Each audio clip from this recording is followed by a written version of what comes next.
We did save some of the best for last. Grant Sumpter from Astronics, and we're talking about one of my favorite subjects from some of the work I did in special missions flying, especially with some ATF stuff from way back when the technology was really in its infancy. Let's talk about what Astronics is doing in particular with EVS, and more important, just the state of the industry and how you're finding your company's reception among the community here at AEA. First of all, can you give me a little bit of a tutelage for the folks out here who may not be that familiar on the value of EVS in the cockpit? Well, yeah, EVS can bring a lot of value in the cockpit, basically for safety enhancement. Our tagline is we turn night into day. And so what our product does is allow the pilot to see in the dark, to see objects in the dark. You know, obviously everybody talks about the deer in the runway, but the fuel truck or the light post at a dark airport, you know, to avoid that. But you know, certain airports in Nevada where the rabbits were this big. That would definitely help prevent it. That's a story. Yep, but that would definitely, our product would, you know, help alleviate, you know, damage to that, you know, person's airplane.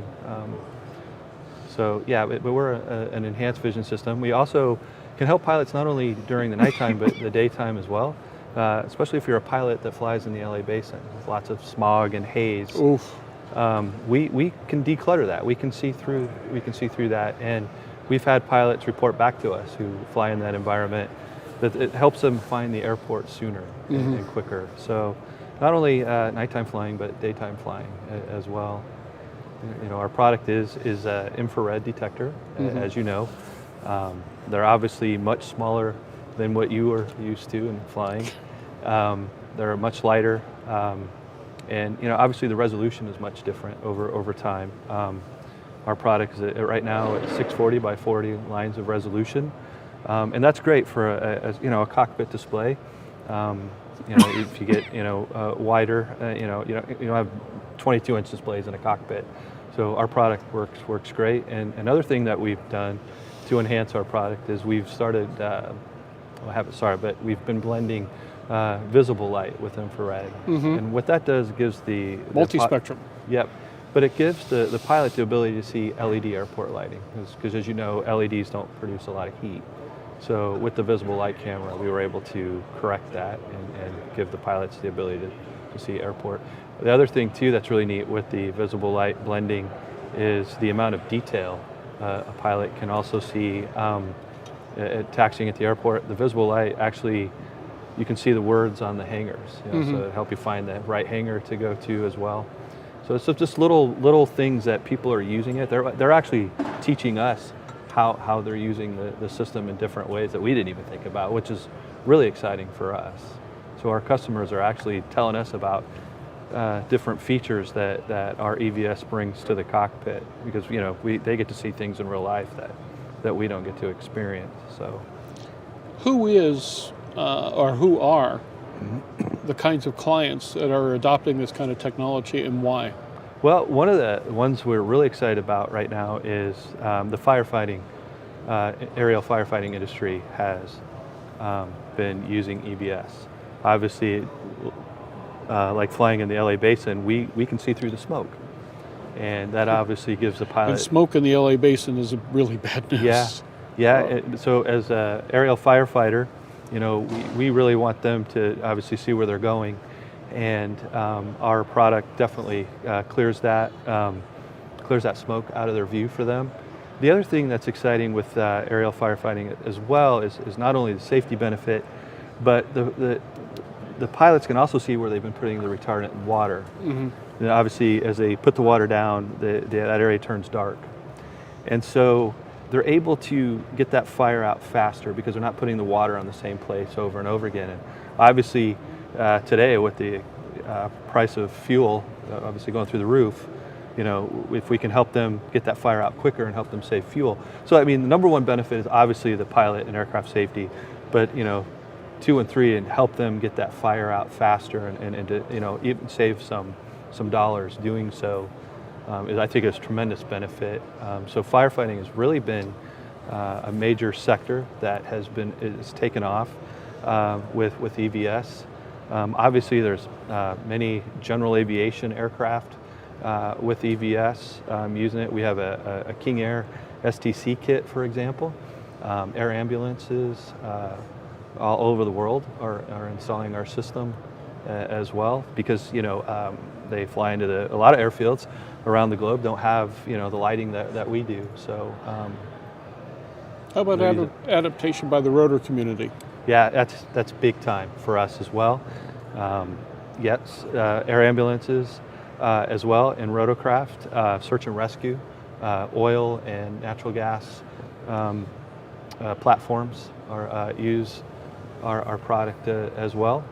So yeah, definitely firefighting in helicopters as well. For the Bambi buckets and so on.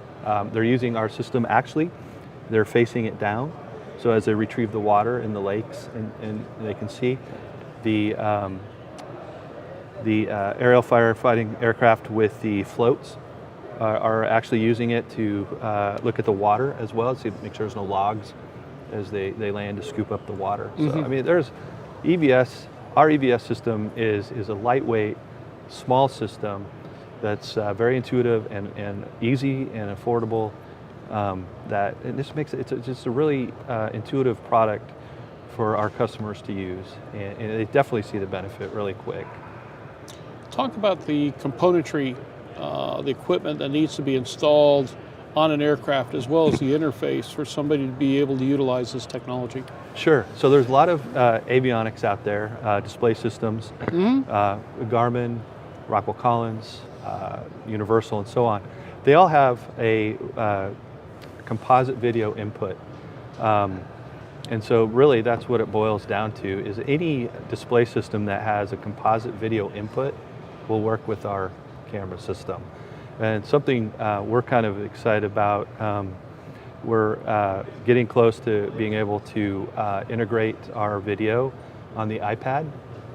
So it won't be wireless, you'll have to use the lightning cable, but that's something down the road that a partner of ours is creating, so. Ooh, that sounds intriguing. Yeah, it's very nice because, as probably and a lot of your viewers know, space in a cockpit's at a premium. So big time. So the iPad, we think, is going to help a lot of. Not to mention being very cost effective. And yes, and that as well. But most of the avionics manufacturers do have a composite video input that our cameras will work with. Interesting. Now, you've mentioned some of the GA and other applications, and we've also talked, of course, about special missions. Are you at all looking or working with defense industry at all? We absolutely we do have military customers of different shapes and sizes on a variety of different flying aircraft. We obviously, some of our customers don't really tell us a whole lot about what nature of the they've beast. got going. Yeah, I hear you. But yes, we've definitely been integrated into military aircraft. Interesting. Be very curious to see how some of that is coming about. But then again, in many cases, they can't tell you, and if they did, they'd have to kill you on the spot. Something like that. We don't want. There you go. What is keeping the GA and BizNav community from wider adoption? It's useful technology. In some cases, it's critical technology. Certain areas you fly, it almost needs to be mandatory. You bring up the LA base. I used to live out there, so boy. Fire season or just year-round season with smog and everything else, the criticality of what you have to deal with is pretty extraordinary. But what is keeping, in your mind, a greater adoption among different segments of the aviation community? Well, I think really what a big thing is I don't think people understand what EVS is.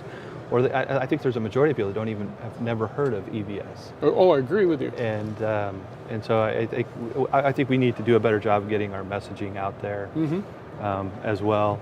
But I think that's probably the biggest hurdle is a lot of times like, oh, I've never even heard of that, or I've never even seen that.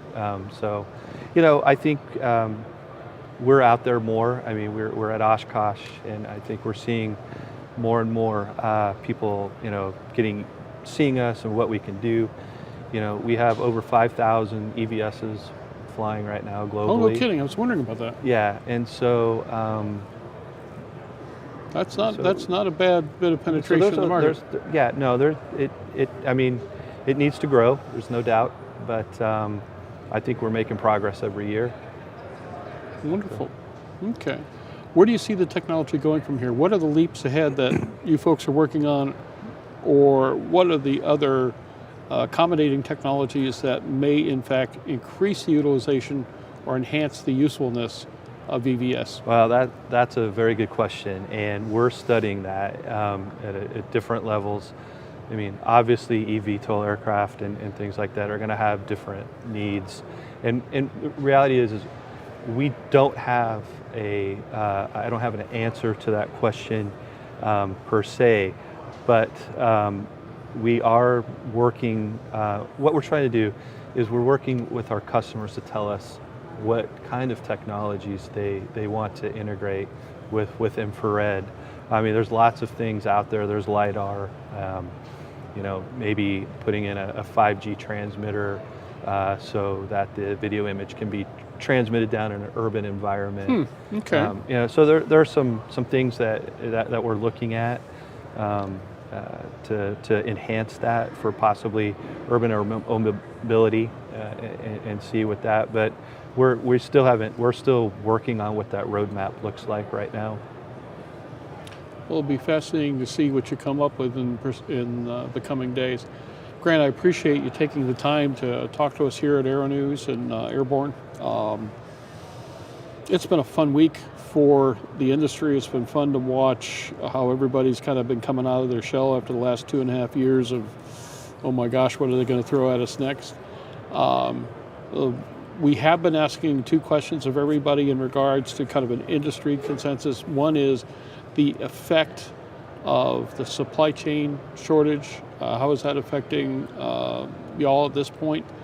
And how are you finding the ability to find trained people for your workforce? And if you can find trained, then of course there's the issue whether or not they want to work. How are you seeing that climate right now? Well, so far for our product, we have been fine. You're the lucky ones, huh? We are fortunate. Our processing, because we are optic, it doesn't take a whole lot. And so, in other words, our product, it doesn't have a whole lot of exotic components to it. So that's helped us a lot, obviously. And the reality is, as far as people go, we've been able to retain the people that we have. And so I think we've been very fortunate there. I mean, obviously you can always, you always need more capacity. But we're holding our own. As right now, I know there's a lot of companies. Obviously, the scuttle around here is supply chain, but fortunately for us, we've been able to get materials for our product. Wonderful. So glad to hear it. Alrighty, folks. I'll tell you what. We thank Astronics Grant Sumpter, Manager of Sales and Business Development, for fun chat about EVS technologies and especially the product line that they have been working on diligently for a number of years.